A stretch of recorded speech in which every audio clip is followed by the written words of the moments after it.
Did you hear about Steve Harvey, Nick? I heard an allegation that his wife cheated on him with the bodyguard and chef. Yes. But then I also heard a report that it's not true. So I don't know which one. Is there an update? Like, has this been confirmed yet? Well, Steve Harvey came out and said everybody needs to like stop talking about his business because Steve Harvey's still simping. I don't know if you've ever watched Steve Harvey, but like he's like almost as big of a simp for his wife as I am. For yeah, yeah. He like will talk about how like just all this like relationship advice and amazing, all that bullshit, and then like this is going on, and he's still simping. It's like it reminds me of Will Smith simping for his wife, even though she's just like dragging him through the gutter. But yeah, apparently she is suing Steve Harvey for $400 million, and those allegations are floating around that she. Okay, so she is suing him for basically for probably half of his money. 400 million. Does he have a prenup? Do you know? I have no idea, but he's been with her for a long time. Prenuptial agreements, right, only apply to before, correct? Assets before?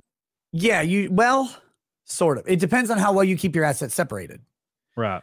So like Kevin Costner, by the way, he's getting a divorce, and he married his chick in like 2013, something like that.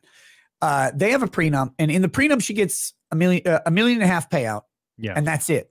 And she's challenging the prenup, saying she was coerced. And this is how you challenge a prenup. I didn't understand it. I was coerced. I wasn't properly represented. Because if you are a wealthy party and your presumptive spouse is not, you actually have to pay for, you should, as a good practice, pay for independent counsel for them. Like you pay an agreement, like you agree to pay the fees, and you also have no further contact with that counsel. You say, I agree to pay the bill, but I will have no influence over this, et cetera, et cetera, et cetera. They need an independent review. And if they can't afford it, best practice is you end up providing it for them to do that. And it's got to be different from your own law firm for obvious reasons, because it has to be adverse. So one of the common things is that someone was either coerced into signing a prenup, or they didn't have adequate representation, or the representation was a conflict of interest in some way, whatever. And the ways you get around that, you let them choose the representation, whatever. But so she's challenging it. Now, if she loses a challenge, she doesn't get the $1.5 million, right, at all. Because that's the other clause you put in there is you get this. If you challenge this with an insufficient challenge, you don't get you. So there's going to be a fight over Kevin Costner's estate. She's or his spousal obligations, and he's fighting it, of course. But I was looking at it, man.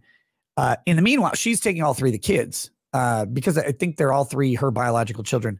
$130,000 a month in child support. That's wild, dude. But that's that's what you get though, because the kids have to maintain the same lifestyle they enjoyed, even though the parents separate. So they have to maintain the lifestyle of Kevin Costner, being Kevin Costner's kids, because they still are. They're just going to be with the mom, and she can't make anywhere near his money, right? Yeah.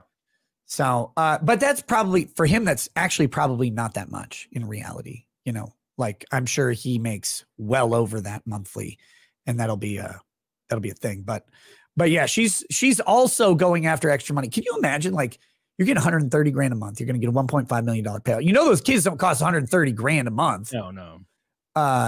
It's only 3 of them. And so, and you're like, well, no, I really want half of his you. But yeah, if you keep it separated, so like, when you get married, you could get like a joint bank account and commingle your funds, right? Like you can do that. And I actually think a lot of marriages on a moral principle and a relationship principle probably should do that. It's not a good financial or legal decision to do so.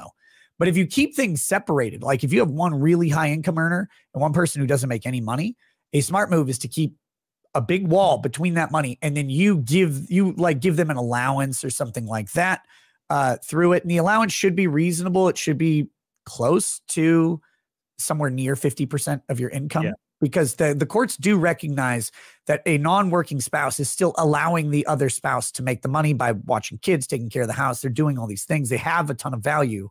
But it should be somewhere close to that 50 grand. And anything you owned beforehand, especially again, you're a high net worth individual marrying someone who's not, you should keep that separated. in a trust. You should keep it in a business. You should keep it away from them and never commingle the funds. They should never have access to those accounts as a smart legal and financial decision, because anything you bring into the marriage, you take out. But if you commingle the funds as the years go by and they say, oh no, she had access to this account for 10 years, you're fucked. Half of it's gone. Doesn't matter what you have, how you have it titled. So yeah, that's one thing I've always truly believed in, is separating the funds. And I've always done it in every situation I've ever been in my life. I just have my bank account and no one touches it. And that's pretty much how it's always been. And yeah, thank God for that. It's a good ways to do it for that reason. But I think there's a lot of value in, and this applies to a lot of people who don't have high income potential or don't have a ton of assets when they get married. I got married dead broke, right? Yeah. Lady Rackets and I have always had joint bank accounts. We don't have separate bank accounts. We don't do anything like that. But we committed a long time ago that it's like, you're stuck with me. Too bad. And so we've tried to live that out. Like, and I talk about this a lot in regards to relationships. Marriage is a ton of work. Yep. And if you have both partners committed to it the entire time, I think it'll work, even through trials and tribulations that will definitely come up over the years. I think you can make it work. But if at any time one person's out, that's enough to end it. But so we've tried to foster an environment our entire lives of being in it together. Will that ultimately turn out to be the right financial decision? I hope so, because otherwise that would mean my life is in more danger than I would imagine. Like at this point in my marriage, and that point comes up, like I'm much more concerned about my life, my kids, that whole thing, than I am about any money I have. Yeah. But it's way different for someone who's made money and is bringing someone into that relationship, because, you got a lot of risk. I had no risk. I was broke as a mother for so goddamn long.